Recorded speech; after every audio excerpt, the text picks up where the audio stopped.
Itu tadi cuplikan tentang tema lobby kita hari ini, dan kita akan membahasnya bersama dengan narasumber yang sudah hadir di tengah-tengah kita. Beliau adalah Wakil Ketua Komisi C DPRD Kota Surabaya, Ibu Aning Rahmawati SC. Assalamualaikum, apa kabar? Waalaikumsalam. Sehat ya?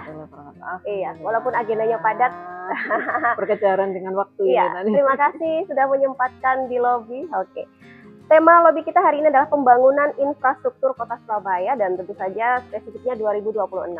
Nah, Bu Aning, apa faktor utama pembangunan infrastruktur yang fokusnya fokus utama pembangunan infrastruktur Surabaya untuk 2026? Ya, jadi sebetulnya biar masyarakat Surabaya juga memahami, kemudian masyarakat Surabaya juga yakin kepada kinerja dari penyelenggara pemerintahan Kota Surabaya, saya sampaikan bahwa penentuan fokus, penentuan prioritas itu kami mendahului dengan proses perencanaan yang panjang, mulai dari melibatkan masyarakat di tingkat RT, RW, kelurahan, kecamatan, musyawarah di tingkat kelurahan, kemudian juga musyawarah di tingkat kecamatan dan musyawarah di tingkat kota. Itu upaya kami untuk menjaring, untuk mendapatkan informasi dari masyarakat, seberapa besar kebutuhan masyarakat, seberapa banyak yang diajukan oleh masyarakat, dan seberapa berpengaruh apa yang diajukan masyarakat itu kepada penyelenggara pemerintah, baik itu melalui DPRD Kota Surabaya maupun melalui pemerintah kota. Jadi full pure semua apa yang kita lakukan itu berasal dari proses perencanaan yang melibatkan seluruh partisipasi masyarakat.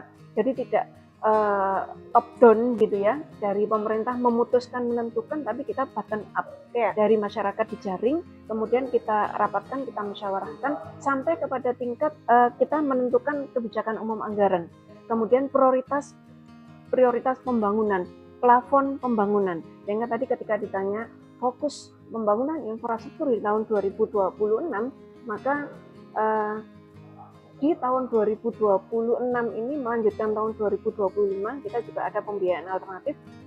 Itu kita fokus kepada satu, untuk yang 2026 kering dan terang. Kering dan terang ini maksudnya apa? Kering artinya harapannya 2026 nanti dengan keberpihakan anggaran ya, itu proses pengendalian banjir berjalan dengan pentahapan yang sesuai gitu ya. Kemudian terang ini kita harapannya juga tidak ada lagi daerah-daerah yang Kota Surabaya itu yang masih gelap, masih rawan karena tidak ada PJU, sehingga kering dan terang ini menjadi salah satu fokus dari pemerintah Kota Surabaya. Kemudian di samping itu merunut kepada RPJMD, kemudian juga merunut kepada visi misi wali kota, maka di tahun 2026 ini juga aksesibilitas, kemudian koneksivitas gitu ya, itu juga kita tekankan, sehingga ada pembangunan JLLB, kemudian ada pembangunan radial road, kemudian ada pembangunan jalan di Penganti Wiyung, kemudian juga ada pembangunan di Dharma Husada, kemudian ini yang skala kota, skala besar gitu ya. Ini merupakan pekerjaan yang merupakan proyek strategis gitu ya, karena nanti akan menghubungkan yang selama, karena posisi Surabaya ini di Asia Tenggara sangat luar biasa, sangat bagus, sehingga bagaimana Surabaya ini mengambil momen itu dengan koneksivitas yang bagus gitu, sehingga JLLB kenapa kok 2025, 2026 sampai dengan 2027 itu menjadi prioritas pembangunan Kota Surabaya, pun juga di flyover Dolok. Dan alhamdulillah ini merupakan salah satu kemajuan yang luar biasa begitu ya, dengan tetap memperhatikan pembangunan yang berkelanjutan. Baik, dan itu yang terpenting. Baik, berarti latar belakang dari penetapan prioritas pembangunan infrastruktur tadi itu karena mulai dari RT RW itu tadi ya, itu yang melatar belakangnya ya. Ini ya. Jadi bukan penetapan dari atas gitu. Bukan, bottom up dari bawah. Dan ini kami melakukan setiap tahun, kita ada 3 kali masa reses, kemudian masa sidang. Nah, masa sidang itu kita lakukan di sini. Untuk masa reses itu kita turun kepada masyarakat. Dalam setiap kali masa reses kita ada 12 titik, di mana setiap titiknya ada 250 orang yang kita himpun. Untuk apa? Untuk menyerap aspirasi mereka Iya. terkait dengan kebutuhan pembangunan gitu. Iya. Dan setiap kali saya reses di 12 titik selama 1 tahun 2025 yang muncul adalah tempat saya masih banjir, Bu. Iya. Tempat saya masih jalannya belum terbangun gitu ya. Tempat saya masih gelap. Nah, ini merupakan kebutuhan masyarakat yang harus dianggarkan oleh pemerintah Kota Surabaya. Kemudian juga itu semua nanti akan masuk dalam pokok pikiran DPRD. Jadi pokok pikiran ada 2 jalur melalui musrenbang RT RW kelurahan kecamatan, nanti bertemu dengan pokir DPRD. Pokir DPRD ini kita lakukan dengan reses, di mana reses itu menjaring aspirasi, nanti ketemu di musrenbang kota, nanti akan menjadi RKPD. RKPD itulah yang akan kita rumuskan menjadi, sebelum di APBD nanti ada kebijakan umum anggaran dan pagu plafon anggaran, prioritas anggaran. Nah ini makanya biar masyarakat tahu bahwa prioritas ini yang menentukan juga masyarakat gitu, lewat kami di DPRD atau melalui tim anggaran pemerintah kota. Berbicara tentang berkesinambungan begitu ya, hubungannya dengan fokusnya yang tadi di 2026 ini tentang infrastruktur pengendalian banjir begitu. Nah, hubungannya dengan kesinambungan mungkin di tahun-tahun yang sebelumnya 2024, 2025, sekarang 2026 tentang infrastruktur yang fokus untuk penanganan banjir ini sampai di mana perkembangannya? Selama apalagi COVID kemarin ya, kita itu untuk infrastruktur pembangunan dalam APBD ada yang dianggarkan melalui dakel atau dana kelurahan, ada yang dianggarkan melalui OPD, dalam hal ini DSD-APM atau PU. Nah, di tahun 2020, 2021, 2022, masa COVID dan masa pasca COVID itu hampir dakel itu di 2020, 2021 100% tidak diserap. 100%, padahal dakel itu kan ada rumusnya 5% dari APBD setelah dikurangi DAU DAK, sehingga pembangunan infrastruktur di kelurahan, penanggulangan banjir, kemudian juga infrastruktur jalan itu tidak ada karena dakel tidak bisa terserap, tidak dianggarkan tapi tidak bisa terserap karena COVID. Sehingga kita bayangkan setahun di tingkat kelurahan RT RW tidak ada pembangunan infrastruktur pun juga di OPD. Nah, sehingga mengakibatkan di tahun 2023, 2024, 2025 kita melihat masih banyak mungkin ya titik-titik banjir di kota Surabaya, meskipun sebetulnya jauh lebih baik daripada kota yang lain gitu. Cuman karena beberapa tahun ke belakang tidak salah satunya itu. Nah, salah yang lainnya karena memang anggaran banjir itu cukup besar ya. Kita kebetulan saya sendiri pimpinan di Pansus Pengendalian Banjir. Kemarin kita hitung, kita total itu ada 20 triliun anggaran untuk pengendalian banjir yang kita belum bisa menentukan selesai pada tahun keberapa. Karena setiap tahunnya anggaran pengendalian banjir itu hanya berkisar 600 sampai 700 miliar. Nah, tahun ini kita karena fokus pada banjir, kemudian juga kita ada pinjaman atau pembiayaan alternatif, angka itu mencapai 1,1 triliun khusus untuk di tahun 2026. Sehingga harapannya nanti titik-titik darurat ya, titik-titik darurat dengan tinggi genangan sekian, kemudian lama genangan sekian, itu bisa yang paling parah lah ya. Itu bisa kita prioritaskan di tahun 2026. Baik, itu untuk target utamanya Ibu untuk pembangunan infrastruktur di tahun 2026. Selain itu apalagi? Ya, jadi tadi ya aksesibilitas tadi, makanya saya ingin sampaikan bahwa di tahun 2026 ini selain banjir semoga bisa teratasi dengan baik, terutama di titik-titik yang krusial gitu ya. Kemudian PCU tidak ada lagi daerah yang gelap atau rawan, karena rawan tidak aman gitu ya, rawan kejahatan dan yang lain-lain begitu ya.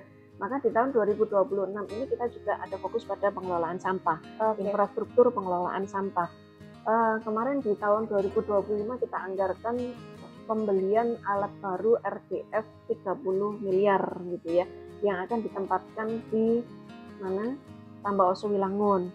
Dan alhamdulillah juga di tahun 2026 ini kita ada studi kelayakan dari Kemen LH bahwa nanti di Surabaya akan dibangun seperti halnya TPA Benowo, yaitu pengelolaan sampah, pengelola PSEL, pengelolaan sampah energi listrik. Nah, itu juga APBN. Nah, ini juga menarik begitu ya, infrastruktur pengendalian banjir, sekarang infrastruktur pengelolaan sampah. Karena sampah ini sebetulnya masyarakat sudah sangat melihat ya, indahnya Surabaya, bersihnya Surabaya, begitu. Namun masih tetap ada hal-hal yang perlu disempurnakan, terutama pengelolaan sampah di lingkungan permukiman.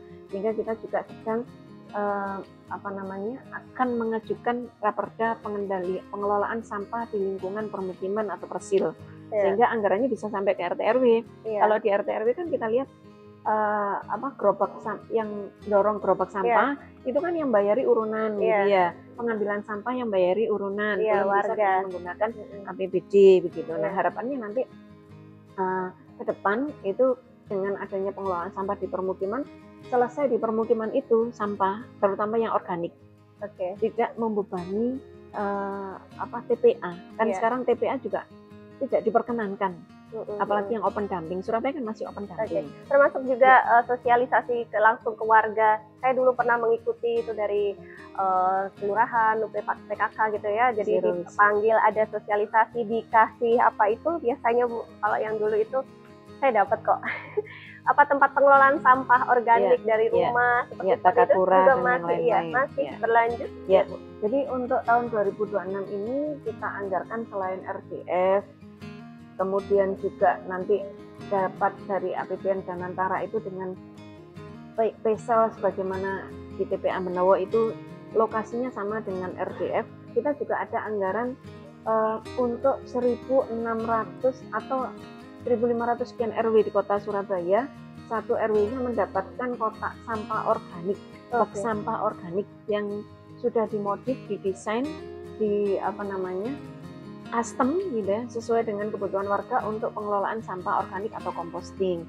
Nah, ini yang insya Allah juga menjadi infrastruktur unggulan gitu ya, karena harapannya di tingkat RT RW itu nanti pengelolaan sampah organiknya bisa semakin dikuatkan di samping kampung zero waste yang sudah ada. Kemudian juga selain pengendalian banjir, pengelolaan sampah, kemudian juga infrastruktur untuk PJU, itu kita juga ada transportasi ya. Alhamdulillah Surabaya meskipun alokasi anggarannya itu setiap tahunnya untuk transportasi publik itu 0,3 sampai 0,7% gitu ya. Tidak terlalu besar. Kecil. Kalau di Semarang kan sudah 20%. 20% dari APBD, 80% dari disub, anggaran disub. Kalau Surabaya 0,3% dari APBD, yang 2024 ya 0,3 sampai 0,7% dari APBD dan cuma 20% dari anggaran Dinas Perhubungan. Alhamdulillah di tahun 2026 ini kita sampai di angka 201 miliar. Biasanya 78 miliar. Itu sudah naik ya. Itu di angka sudah di atas 1% ya. Untuk dari APBD, kan memang APBD Kota Surabaya kan besar gitu ya. Nah, jadi kalau dilihat dari situ kenapa kok kecil? Atau karena memang dilihat masyarakatnya sudah banyak sekali punya kendaraan pribadi atau apa? Tolak ukurnya di mana?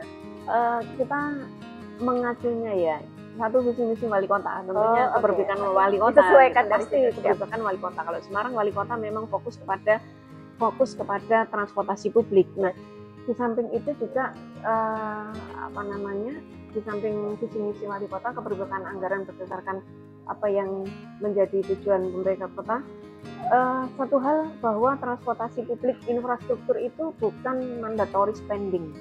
Mandatory spendingnya kan ada 20% pendidikan, kemudian kesehatan 10%, itu kita sudah penuhi semua. Namun untuk infrastruktur karena bukan mandatory spending begitu ya, itu tergantung kemampuan lokal daerah. Kalau kami di komisi selalu mendorong tingkatkan gitu kan.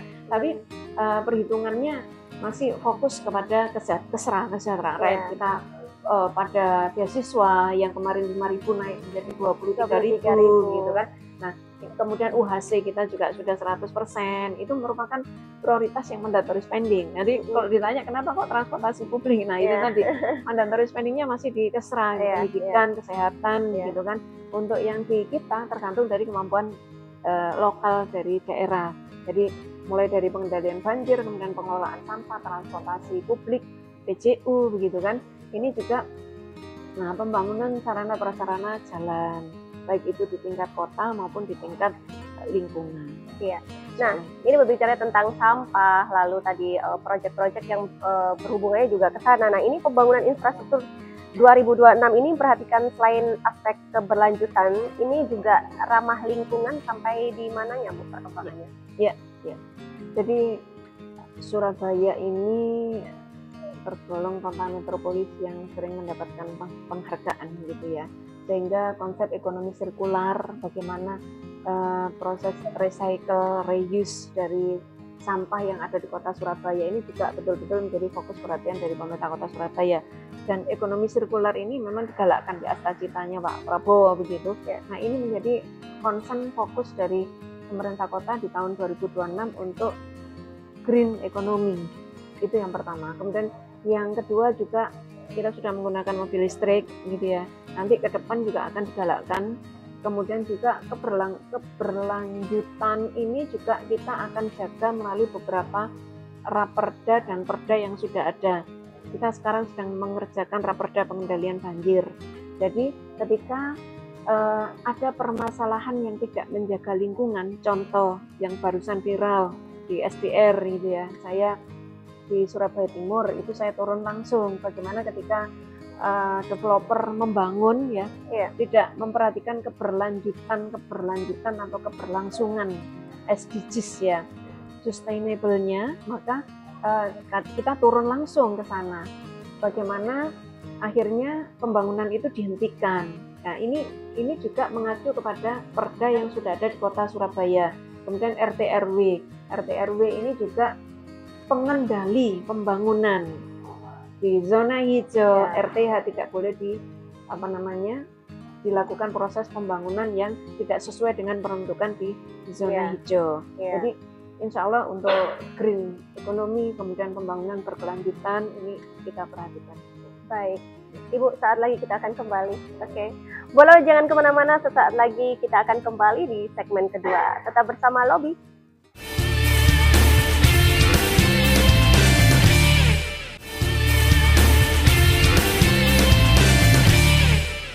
Kita kembali di Lobby dengan tema pembangunan infrastruktur Kota Surabaya 2026 bersama dengan narasumber Wakil Ketua Komisi C DPRD Kota Surabaya, Ibu Aning Rahmawati ST. Baik, Bu Aning, melanjut dari yang namanya pembangunan infrastruktur ini uangnya tidak sedikit gitu ya, kita tahu sendiri. Nah, ini skema kerjasama, adakah skema kerjasama dengan pihak swasta atau mungkin pemerintah pusat? Ya, jadi memang pembangunan infrastruktur banjir saja 30 triliun tidak selesai. Dan setiap tahunnya kan kita mengeluarkan hanya 600 sampai 700 miliar. Paling banter di 2026 ini 1,1 miliar. 1,1 triliun gitu ya. Makanya segala cara kita upayakan gitu. Satu yang pasti APBN. Kita meminta bantuan dari APBN itu untuk flyover Dolok.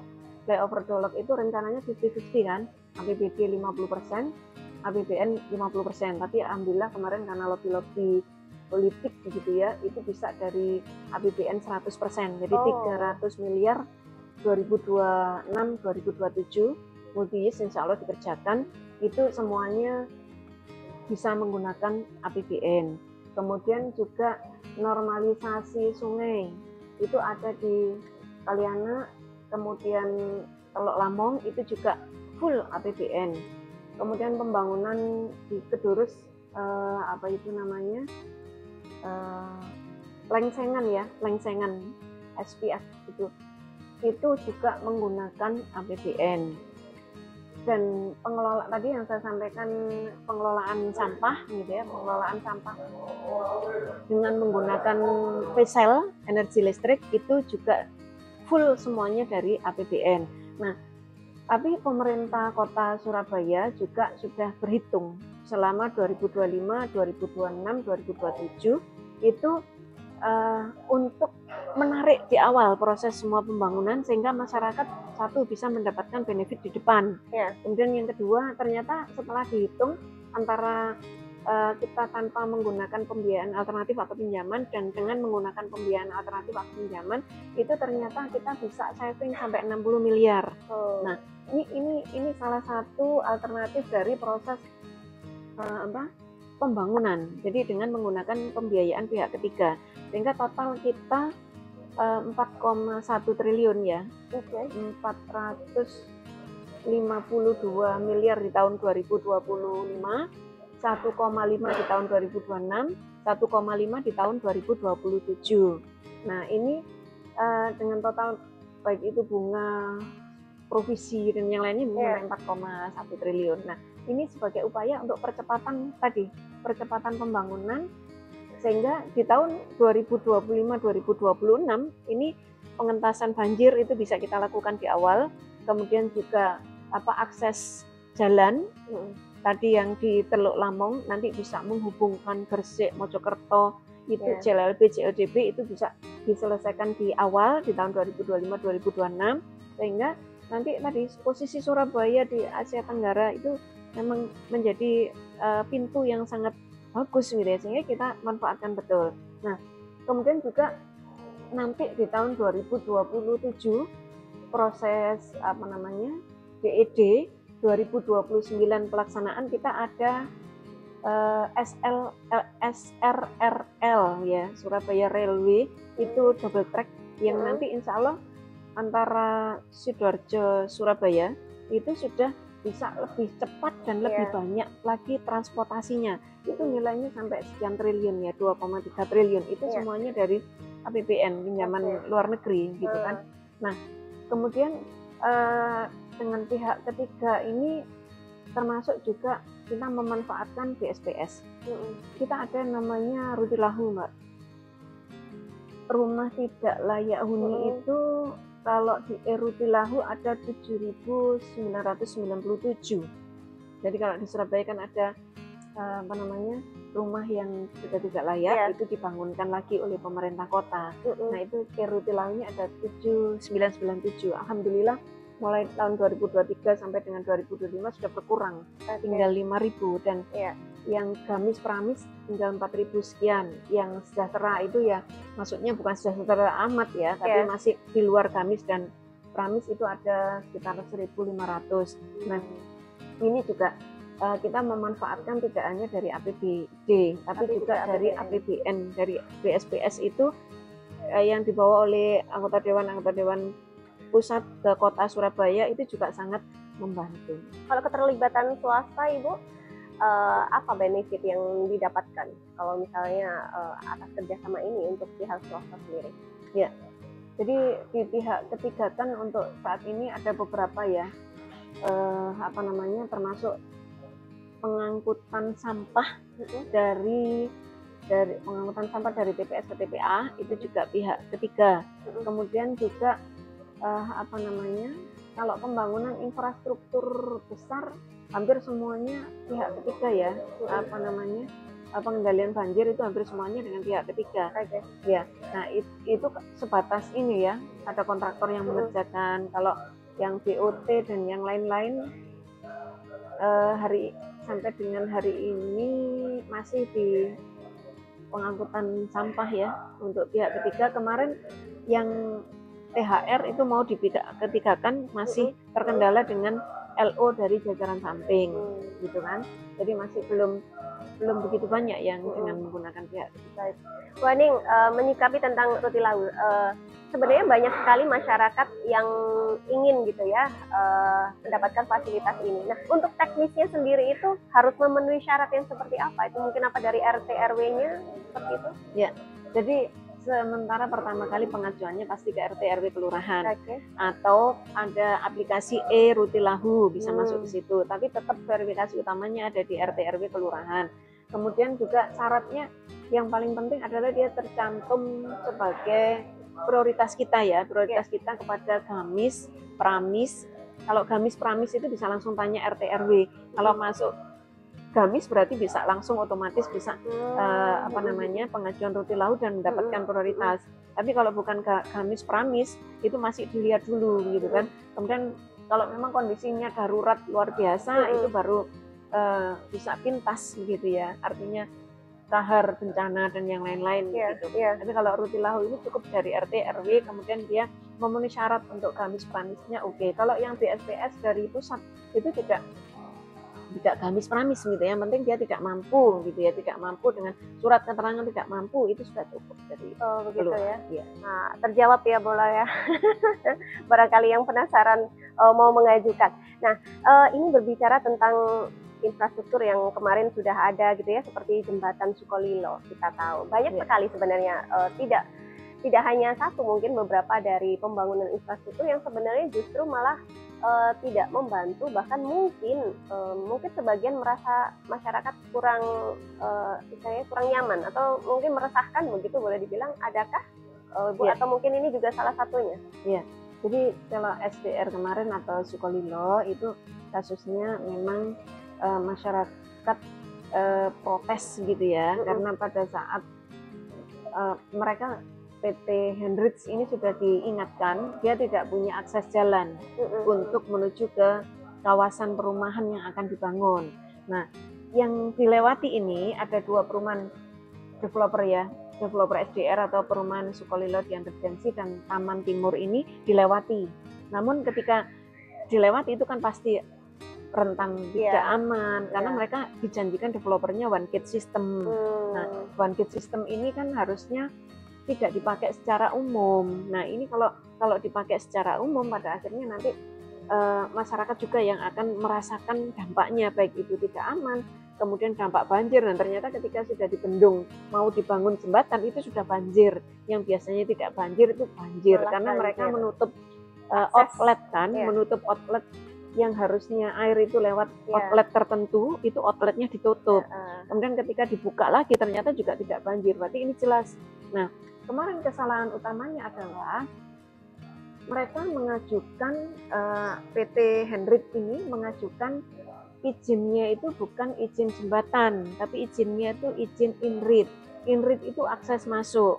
Nah, tapi bentuk INRIT-nya itu berupa jembatan. Harusnya mereka tidak hanya mendapatkan izin INRIT atau sewa, tapi izin pembangunan jembatan. Nah, izin pembangunan jembatan ini tidak hanya dinas PU, tapi mereka harus ada PBG sebagaimana izin mendirikan bangunan, dan itu rumit pembangunan jembatan karena kan jembatan itu akan merubah struktur ya, merubah struktur sungai. Nah, merubah struktur sungai ini kan rawan nanti adanya banjir, kemudian dampak-dampak lingkungan yang lainnya. Nah, ini yang pada akhirnya membuat kemarin seluruh sarana prasarana pembangunannya diangkut. Hasil dari kita hearing di Komisi C tidak diperkenankan untuk membangun, harus dibongkar, dan itu sudah dilakukan oleh pemerintah kota. Semua culvert dan yang lainnya sudah diangkut. Kemudian izin mendirikan bangunan untuk PT Hendrits ini juga tidak dikeluarkan. Baik, berarti ini istilahnya yang terbaru adalah ini yang nanti akan dibongkar, Bu, gitu ya? Atau bagaimana? Sudah dibongkar. Sudah dibongkar ya? Dibongkar. Dan tidak diperkenankan untuk mengeluarkan izin pembangunan perumahan, kawasan perumahan, karena sengketa dengan warga belum selesai atau mereka belum mempunyai akses jalan. Oke, Bu Aning, untuk saat ini ya, mungkin dari tahun 2025 ke 2026 infrastruktur apa yang sedang berjalan dan yang menjadi fokus utama ini harus selesai dulu gitu. Yang mana ini? Ya, alhamdulillah kemarin pemerintah kota itu juga sudah memetakan gitu ya, sudah memetakan titik-titik yang rawan banjir, salah satunya di wilayah Surabaya Timur yang menyelesaikan 4 kelurahan ya, mulai dari Semelawaru, kemudian Medokan Semampir, kemudian Manyar dan Menur. 4 kelurahan ini akan terselesaikan dengan pembangunan saluran dan rumah pompa di Betani. Nah, ini anggarannya 65 miliar yang sejak tahun 2025 itu sudah terasionalisasi. Jadi sebetulnya sudah dianggarkan 2024, 2025 sudah dianggarkan, tapi karena bukan mandatory spending ya, ini kena rasionalisasi.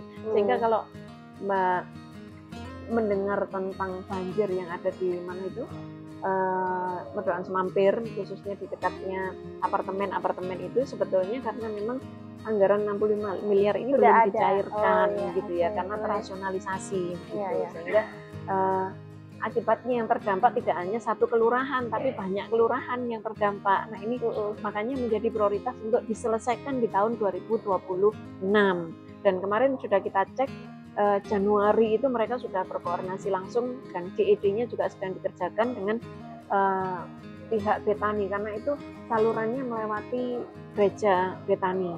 Kemudian juga kalau sering mendengar banjir di mana Simo gitu ya, Simo, Kupang, nah itu juga menjadi prioritas karena di situ belum selesai. Kenapa kok banjir? Karena salurannya belum selesai. Kemudian bangunan liarnya banyak. Nah ini menjadi perhatian khusus bagi mereka. Kemudian juga Darmo kemarin kalau kita lihat kan sampai mobil itu separuhnya terendam begitu kan. Nah itu karena banyak inlet di sana yang tidak sesuai dengan aturan. Nah itu prioritas nanti untuk. Kemudian ada diversi Gunung Sari. Diversi Gunung Sari itu kita anggarkan di tahun 2026 ini 100 miliar ya. 100 miliar itu untuk betul-betul bisa menyelesaikan pengendalian banjir di Surabaya Barat. Dan untuk yang pembangunan infrastruktur yang besar tentunya tadi di flyover Dolok itu menjadi prioritas, kemudian juga JLLB masih menyelesaikan, Wiyung juga masih menyelesaikan, Radial Road menyelesaikan, jadi ada di Surabaya Barat untuk pembangunan jalan untuk koneksitas itu ada di sana. Dan tidak ketinggalan meskipun tidak banyak ya anggarannya, ada 78 miliar itu untuk pembangunan banjir di skala lingkungan. Ini nanti insya Allah juga akan menjadi prioritas dari pemerintah kota, di samping juga anggaran yang ada di OB. Iya, Bu Ading tadi kan sudah menginformasikan ya, istilahnya pos-pos di mana kayak Gunung Sari 100 miliar, Dolok dan sebagainya.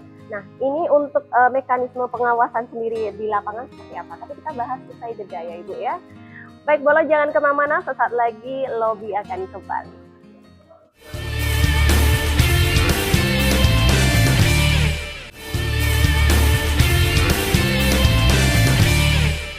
Kita kembali di Lobby dan kita masih di gedung DPRD Kota Surabaya. Baik, tentang bagaimana mekanisme pengawasan di lapangan gitu ya, memastikan kualitasnya memang sesuai spek gitu ya, dan yang terpenting adalah ketepatan waktu. Nah ini bagaimana? Ya, jadi sebetulnya kita ada di PPJ Pengadaan Barang dan Jasa, counterpart kami itu kita mengawal terkait dengan scheduling, mulai dari proses penganggaran di APBD. Sebetulnya kita perkuat gitu ya, kita perkuat untuk schedule-nya itu di kenapa kok kita kemarin maju ya di bulan Juli. Biasanya kan pembahasan itu mepet-mepet gitu ya, kita maju pembahasan di bulan Juli agar nanti tepat di 10 November itu kita betul-betul itu supaya apa, setelah itu mereka bisa membuat DPA apa istilahnya itu, DPA ini dokumen pelaksanaan anggaran. Jadi tidak hanya APBD saja, tapi dokumen pelaksanaan anggaran. Nah, dari DPA itu sebetulnya mereka sudah bisa untuk melakukan proses kontrak itu sejak Januari. Sehingga harapannya nanti proses pengerjaan itu tidak numpuk di akhir gitu, tapi bisa dikerjakan sejak awal waktu. Sehingga tidak kalau kesannya masyarakat itu kan pada waktu banjir kok bekerja begitu ya. Kemudian waktunya tidak nututi, kemudian juga akhirnya pekerjaannya tidak bagus begitu kan. Nah ini antisipasi seperti itu kita sudah kawal sejak dalam tahapan perencanaan, dan kemudian bagaimana kita memastikan bahwa itu tepat waktu begitu kan. Maka kita betul-betul koordinasi, evaluasi dengan dinas, makanya ada masa sidang itu kan setiap 3 bulan sekali kita memanggil dinas, itu kita minta DPA mereka, schedulingnya seperti apa, kemudian pengerjaannya bagaimana, sehingga tidak ada pekerjaan-pekerjaan yang tidak sesuai. Itu pun sampai dengan hari ini, ternyata di tahun 2025 kemarin masih ada banyak serapannya. Ini besok minggu depan kita undang untuk evaluasi triwulan di tahun 2025 ya. Itu masih serapannya masih nggak ada 90%.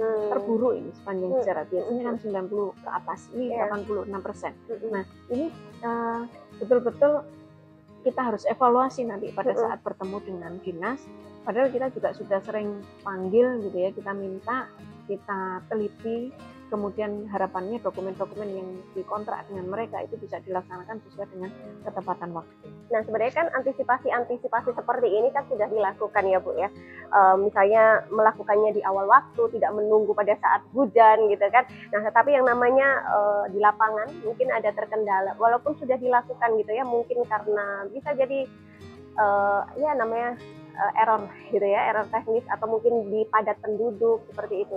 Memang kalau jika terjadi seperti apa Ibu? Iya, jadi kebanyakan kalau infrastruktur pengendalian banjir itu kebanyakan kendalanya satu utilitas. Jadi utilitas ini bisa apa namanya tiang PLN, kemudian tiang Telkom gitu kan. Karena kemudian, ini hubungannya dengan kemudian utilitas PDAM, kemudian juga gapura warga. Nah ini yang sering sekali kendala-kendala yang seperti itu terjadi. Bahkan kadang masyarakat mendapatkan dampaknya itu apa namanya pada saat pengerjaan PDAM, pada saat pengerjaan saluran itu akhirnya menabrak pipa dari PDAM. Nah sebetulnya itu juga sudah dilakukan koordinasi intensif ya. Setiap kali mau proses pengerjaan di lapangan itu mereka selalu ada grup koordinasi dengan PDAM dan kemudian juga dengan utilitas yang lainnya. Nah ini kita akhirnya mensiasatinya dengan dimasukkan di Raperda. Sekarang ada Raperda pengendalian banjir, itu nanti segala permasalahan yang terkait dengan utilitas itu kita masukkan dalam pasal-pasal Raperda sehingga Pemkot ini mempunyai landasan hukum untuk bergerak. Salah satu contohnya Bosem ya. Bosem, ketika Bosem itu berada di lokasi perumahan warga, padahal Bosem itu untuk menampung air, waktunya dibuka atau ditutup untuk mengukur ketinggian elevasi, tapi warga tidak boleh masuk. Pemkot tidak boleh masuk oleh warga begitu. Nah ini juga kita sajikan landasan hukumnya sehingga warga ini nanti memperbolehkan Pemkot untuk masuk. Jadi itu kita wadahi dalam Raperda pengendalian banjir yang saat ini sedang running well untuk prosesnya. Itu yang terkait dengan utilitas gitu ya. Belum lagi terkait dengan bangunan liar. Bangunan liar ini ada 200 titik di kota Surabaya. Pada saat hujan atau pada saat intensitas hujan tinggi, ketika ada bangunan liar di atasnya kita sulit untuk melakukan normalisasi.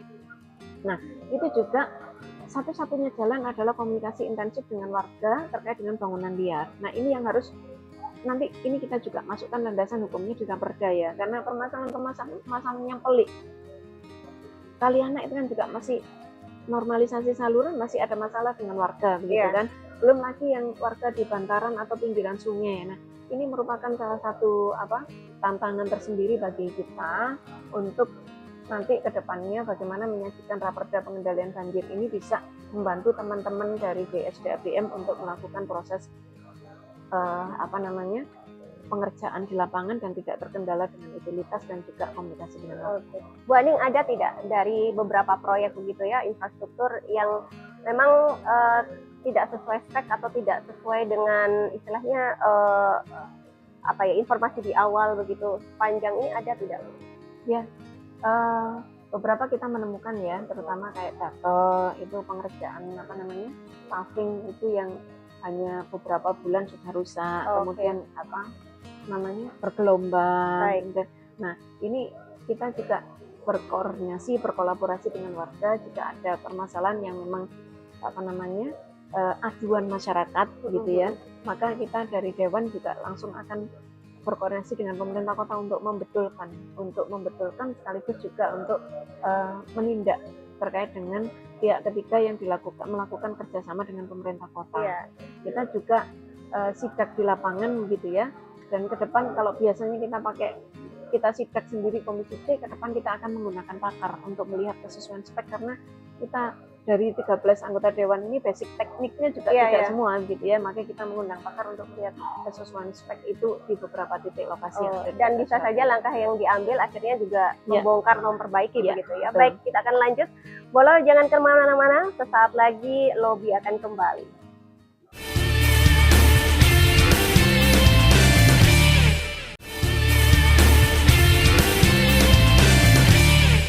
Kita kembali di Lobby, tepatnya di segmen terakhir Bolo, bersama dengan narasumber kami, Wakil Ketua Komisi C DPRD Kota Surabaya, Ibu Aning Rahmawati ST. Baik, Ibu, berkaitan tentang sudah terlaksana begitu ya pembangunan di tahun sebelumnya 2025 gitu ya. Nah, ini tentang evaluasi Pemkot Surabaya terhadap pelaksanaan pembangunan tersebut ini bisa seperti apa Ibu? Untuk yang 25 terakhir, mungkin ada sekian persen terlaksana atau bagaimana untuk kabar terbaru? Iya, alhamdulillah untuk 2025 ini memang kita perlu betul-betul nanti tekankan sebagai bahan perbaikan di tahun 2026. Karena memang pertama kali ya di tahun 2025 ini kita di 5 tahun terakhir mulai 2000 RPJMD 2021-2026, kemudian juga 2025-2029 itu pemerintah kota tahun pertama mengambil pinjaman gitu ya, pembiayaan alternatif. Sebetulnya kalau kita melihat dari kemarin kenapa kita menyetujui pembiayaan alternatif, karena setelah dikurangi belanja wajib, belanja operasional, belanja pokok, itu sebetulnya masih ada space ruang fiskal kita 3,9 triliun. Jadi sebetulnya tidak begitu darurat begitu ketika kita mengambil pinjaman, kita masih bisa melakukan proses pembayaran. Kemudian juga harapannya belanja yang prioritas, belanja yang sesuai dengan kebutuhan masyarakat itu tidak ada yang terpinggirkan, tidak ada yang terasionalisasi, atau tidak ada yang akhirnya tidak dianggarkan. Nah, insya Allah pekan depan kita memanggil pemerintah kota terkait dengan evaluasi pembangunan infrastruktur secara keseluruhan, termasuk juga infrastruktur pembangunan itu ada pendidikan kesehatan gitu ya. Pendidikan ini ada 3 SMP yang kita bangun, namun ternyata di tahun 2025 belum tuntas begitu, tidak sesuai dengan yang kita anggarkan. Nah, ini beberapa yang mungkin menjadi evaluasi besar bagi pemerintah kota, termasuk juga rasionalisasi di beberapa pekerjaan pengendalian banjir di tahun 2025. Nah, ini juga harus menjadi prioritas di tahun 2026. Insya Allah pekan depan kita akan melakukan evaluasi menyeluruh terhadap pemerintah kota.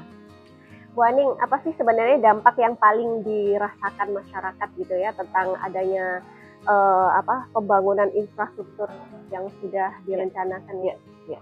Yang paling terasa yang bersentuhan langsung tentunya ya, seperti Rutilahu begitu. Rutilahu ini luar biasa karena banyak sekali warga itu yang misalnya ya, dia membangun itu temboknya menjadi satu dengan tembok orang lain. Ya. Nah, jadi tidak punya tembok sendiri, saking tidak punya uangnya. Kemudian juga secara sanitasi kesehatan itu tidak memenuhi syarat. Kemudian juga atap gitu ya. Pokoknya secara keseluruhan Rutilahu ini banyak masyarakat itu yang masih tadi ya, Rutilahu 7.795 gitu.